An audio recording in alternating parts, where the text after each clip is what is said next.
हमें घरों में लाइट चाहिए, गाड़ियाँ चलानी है, फैक्ट्रियाँ चलानी है, यानी हर काम के लिए एनर्जी चाहिए।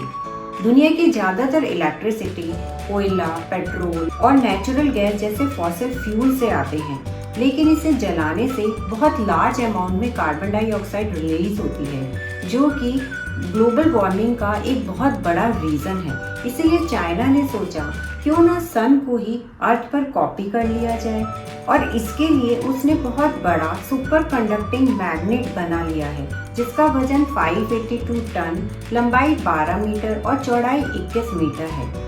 ज़्यादातर बिजली दो तरह से प्रोड्यूस की जा सकती है, न्यूक्लियर फिजन और न्यूक्लियर फ्यूजन। न्यूक्लियर फिजन में भारी एटम जैसे यूरेनियम 235 पर न्यूट्रॉन का अटैक किया जाता है, जिससे वो दो छोटे एटम्स में टूट जाता है और निकलती है बहुत लार्ज अमाउंट में एनर्जी। ज़्यादातर न्यूक्लियर पावर प्लांट में इलेक्ट्रिसिटी इसी तरह से प्रोड्यूस की जाती है, लेकिन इसका सबसे बड़ा ड्रॉबैक है कि इसमें रेडियो एक्टिव वेस्ट निकलता है, जिसे सालों तक सुरक्षित रखना पड़ता है। लेकिन सूरज में इसका अपोजिट होता है, वहाँ होता है न्यूक्लियर फ्यूजन, यानी कि वहाँ पर दो लाइटर एलिमेंट, मेनली हाइड्रोजन, बहुत ज़्यादा टेम्परेचर और प्रेशर में आपस में फ्यूज होकर के एक भारी एटम हीलियम का फॉर्मेशन करते हैं। इसमें न्यूक्लियर फिजन से 3 से 4 गुना ज़्यादा एनर्जी रिलीज होती है, और इसीलिए सन 4.6 अरब वर्षों से लगातार चमक रहा है। सूरज के कोर का टेम्परेचर होता है लगभग 1 करोड़ डिग्री सेल्सियस। इतने ज़्यादा टेम्परेचर पर कोई भी सब्सटेंस लिक्विड, सॉलिड और गैस में नहीं रहता, बल्कि वो प्लाज्मा में कन्वर्ट हो जाता है। इसमें इलेक्ट्रॉन एटम से अलग हो जाते हैं और पॉजिटिव आयन और फ्री इलेक्ट्रॉन्स मिलकर एक super hot electrically charged cloud बना देते हैं। इसे ही प्लाज्मा कहते हैं।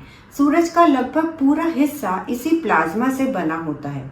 इंटरेस्टिंग बात यह है कि ये प्लाज्मा अर्थ तक नहीं पहुंच पाता, सूरज की तरफ ही रहता है, क्योंकि इसके दो रीज़न हैं। एक तो सूरज में खुद की अपनी ग्रेविटी होती है जो प्लाज्मा को बांधे रखता है, और दूसरा अगर कोई चार्ज पार्टिकल अर्थ तक पहुंच भी जाए तो अर्थ का मैग्नेटिक फील्ड और एटमॉस्फेयर उसे सेफ रखता है।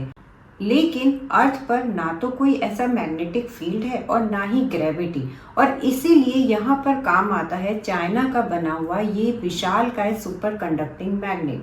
प्लाज्मा को टोकामक नाम के न्यूक्लियर रिएक्टर में रखा जाता है, जिसका शेप डोनट जैसा होता है। इसके अंदर का टेम्परेचर लगभग 1.5 करोड़ डिग्री सेल्सियस होता है, जो कि सूरज के टेम्परेचर से बहुत ज़्यादा होता है, और इसके चारों ओर ये ही सुपर कंडक्टिंग मैग्नेट लगे होते हैं। ये मैग्नेट एक स्ट्रॉन्ग मैग्नेटिक फील्ड बनाते हैं, जिसके मैग्नेटिक फील्ड की वैल्यू 35.2 टेस्ला होती है, जो कि बहुत ज़्यादा है, जो प्लाज्मा को हवा में ही घुमाते रहते हैं ताकि वो रिएक्टर की दीवार को छू ना सके। अगर प्लाज्मा रिएक्टर की दीवार को छू लेता है तो वॉल डैमेज हो सकती है और बहुत सारी हीट वेस्ट हो सकती है। इसके अलावा ये मैग्नेट नॉर्मल कॉपर वायर से भी नहीं बनाए जा सकते, क्योंकि नॉर्मल वायर्स में रेजिस्टेंस होता है। रेजिस्टेंस के कारण इलेक्ट्रिसिटी हीट के रूप में वेस्ट हो सकती है। इसलिए यहाँ यूज़ किए जाते हैं सुपर कंडक्टर्स, जिसमें रेजिस्टेंस 0 होता है, और रेजिस्टेंस 0 रखने के लिए टेम्परेचर चाहिए लगभग -269 डिग्री सेल्सियस। अब जरा सोचिए, एक तरफ तो प्लाज्मा जिसका टेम्परेचर 1.5 करोड़ डिग्री सेल्सियस होता है, और दूसरी तरफ उससे कुछ ही डिस्टेंस पर रखा हुआ ये मैग्नेट जिसका टेम्परेचर -269 डिग्री सेल्सियस होता है। इंजीनियरिंग की दुनिया में ये सबसे ज़्यादा हैरान करने वाली बात है। वैसे सिर्फ चीन ही नहीं, फ्रांस भी इस तरह के प्रोजेक्ट में काम कर रहा है, जिसका नाम ITER है, जिसमें भारत के साथ साथ और भी 30 कंट्रीज शामिल हैं। लेकिन अभी तक कोई भी कमर्शियली इस तरह से इलेक्ट्रिसिटी जनरेट नहीं कर पाए हैं। अगर साइंटिस्ट इसमें सक्सेसफुल हो गए तो हमें अनलिमिटेड क्लीन एनर्जी जिंदगी भर मिलती रहेगी। आपको क्या लगता है, मुझे कमेंट में ज़रूर बताइए, और ऐसे इंटरेस्टिंग फैक्ट जानने के लिए मेरे चैनल को सब्सक्राइब करिए।